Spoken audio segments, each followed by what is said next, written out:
Hello everyone and welcome back to SAFC Fan TV. After beating Swindon Town 1-0, I think got there in the end, sums up that game really. We kept pushing and we got our goal, quite a scrappy game. We now welcome Rochdale to the Stadium of Light, and the last time we played Rochdale we drew 2-2 away at the Spotland Stadium. And joining me to preview the game, get a little bit of insight into the opposition is from the Dale podcast, a massive Rochdale fan, Ryan, and here's what me and Ryan have to say. Alright, I'm here with Ryan. Ryan, how are you getting on?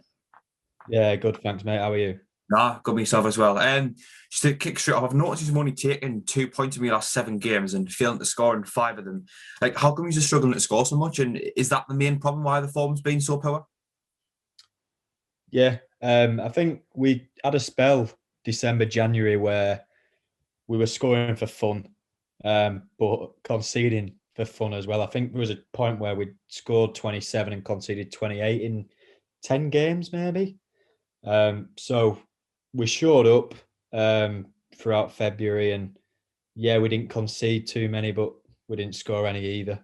I think we kept 3 clean sheets in a row at one point, but like you said, we've probably scored 1, maybe 2 goals in however many games, so it's not good enough. I think we sat back against teams in and around us, which I was slightly confused about, given that in March I think we play you.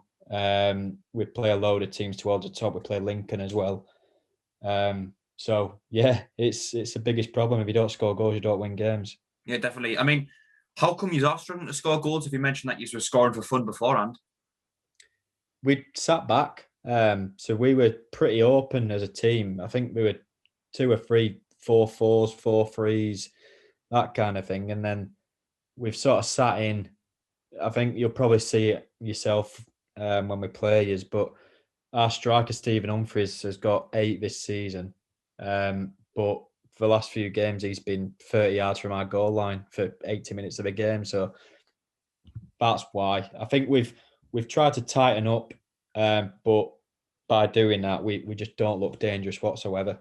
So we've tried playing on a counter attack, but you can't play counter attack in football if you don't have pace in the team. Yeah, no, precisely. That's I mean, you mentioned counter-attacking football as a potential tactic that you play, but what kind of formation do you tend to use?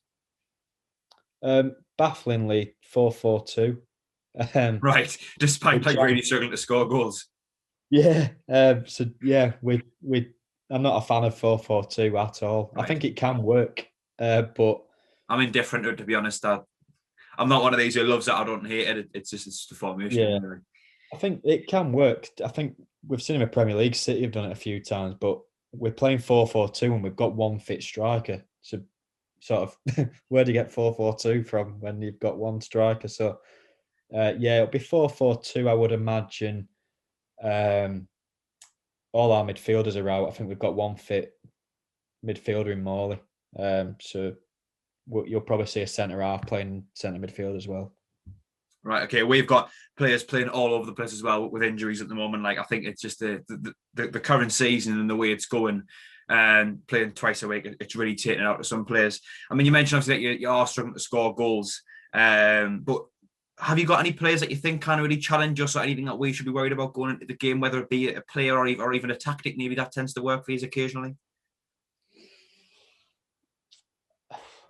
I think if you get sloppy I and like that you reaction. yeah yeah, it's a sign of the times. Yeah. Um, I think if you play slow across the back, we've got players who can press. Stephen Humphries, I've mentioned. If we can get service up to him and we can get players in and around him, he can be dangerous. Strong, powerful lad. Got a good strike on him, can take a player on as well. Quadro Bar, you've probably seen a lot of. He was rumoured with teams like Man City. Didn't quite materialise, I don't think, in January, but he'll go on to bigger and better things. He's 17, he might be 18 now. Skillful, quick winger. Again, got a shot on him. Lot to learn, but if he's on form, he can be dangerous. He caused Charlton a lot of problems at the Valley. Aside from that, Aaron Morley, midfield, has got a bit of a ping on him. Sometimes it can hit, a 20 pence piece. Sometimes it'll hit Rose Head. Maybe not Rose Head, Stadium of Light, but yeah, Struggling at the minute, mate. Yeah. No, like you said, we've scored many goals. I must say, I like that answer. Like you ask, well, what can you offer? And your first reaction was to struggle. And I think we'll just about leave it there. But have you got a score prediction for the game? Have I got to try and be optimistic here? No, I mean I had a Swindon Town fan on last time round, and he actually predicted them to lose 3-1. We beat them 1-0. So if you want to go for a loss, go for a loss. I'll go 2-0 Sunderland. That's the lack of optimism, eh? Yeah, well, that's it. I think you've seen where we are in the table. You've mentioned our form, so it's one of them. If we turn up, we could cause problems. Right, Ryan, thanks for coming on. I think we'll leave it there. Yeah, no worries. Cheers for that. Appreciate it. As for our own team news, I don't think there's much to update on massively. Anything that's different from our game going into Swindon. Speaking of our last game, of course, we went with that 3 at the back with Power, Sanderson, O'Neill. A lot of people kind of saw a lopsided back four when McFadden came in as a left back and then Power pushed out towards a right back and it became a back four. I wasn't entirely sure myself. I didn't really see it, but I guess that might have been something we were doing. Speaking of left backs, I'll be quite disappointed if McFadden was to play again. I'm not going to go into this too much because I've talked about it quite a lot, but I would quite like to see someone else come in for me. Maybe give Vokins another chance. He came and he didn't really impress, but how many times does a player come in, not impress, get a break from the team, maybe take some time to settle into the area, settle into the manager's system and get to know some of the players, come back in the team and do really well. I mean, the player that comes to mind for me was Alan Ozturk. He didn't do very well at all when he came in. That was that game against Sheffield Wednesday in particular, and the one he played against Charlton. I think he got taken out of the team, and then towards the end of that season, he was really important for us towards the end of that first season. That's just one example of that. I think sometimes players can come into a club, especially at the age where Vokins is, where he's not got loads of first team football experience. It might have been a bit of a culture shock, so I wouldn't mind seeing Vokins come back in. To me, it's got to be worth a shot rather than sticking with McFadden. Alternatively, I wouldn't mind seeing Gooch come in as a left wing back, to be honest. Defensively, he might not be the more solid. We don't know. He might be, he hasn't got a lot of experience defensively. But what I would say, to a footnote as well, is McFadden brilliant defensively? To which I would say no. Whereas at least Gooch can have something going forward. He wouldn't give the ball away as much. I mean, McFadden gave the ball away no less than 25 times against Crewe Alexandra. You do the maths on how often that is. Gooch, we all know he's not going to, at least at the very least, he's not going to do that. Obviously midfield, might have to play Power at the back again. So midfield, we're strapped for options again. Dan Neil might come in, you never know. Carl Winchester came in the last game, didn't do a lot. I thought Scowen spent a lot of the game covering for McFadden. When I watched a few moments back, I thought, he's just covering for McFadden out on the left, really. So I think if McFadden does play, I think you can probably expect Scowen to play, but we haven't got a lot of options. Obviously, this playing twice a week is really taken out of us in terms of how many players we've got available. So yeah, we haven't got a plethora of options, so we might just have to go with whoever we can get. Going forward, of course, Chris Maguire came on the last game, swung that great crossing to Charlie White from the free kick, and that won us the game, that goal. And previously to that, he scored that great volley that rescued us a point.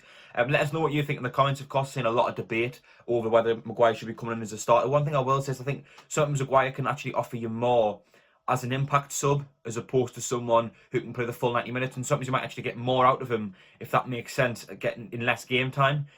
Because he doesn't have to put up with the intensity of 90 minutes. He can come on and he's very opportunistic, Chris Maguire. I don't think he's got a great 90 minutes in him, but I do think he's got a great moment in him here and there. And he's coming into form recently, but how many times have we seen it where all of a sudden you then give him these few starts and you let him have his run of the team and then he rests on his laurels a bit and he gets a bit inconsistent again. So, to be honest with you, I wouldn't be opposed to seeing him start in reality because, you could argue he's earned his start with what he's done in the last 2 games coming off the bench, but for myself, I think maybe bringing him off the bench might be a better option for Maguire, to be quite honest with you. Jones didn't do a lot when he came in for his last game after earning his place in the team, really. With his, when he came off the bench, he's looked brilliant. And when he's only started 1 game, I believe, prior to Swindon. And I think he did well there. I would like to see Jones start again, but just let him operate in wide areas a little bit more, I don't think he's suited to playing centre. I think he's got too much pace to just play him through the middle. You get the best out of him running along the touchline. So that's where I'd like to see Jones. And I think that just about wraps it up, really. Let us know your thoughts going into the game. If there's anyone you'd play in particular, down in the comments. Please like the video if you haven't already. Subscribe to SAFC Fan TV if you haven't already. Join us for the watch-alongs. We'll be going live 30 minutes before kick-off, watching the game, giving a bit of commentary and talking about the game as it goes, as well as interacting with everyone on the live chat. Like I say, thank you to everyone for watching, and I'll see you on Saturday.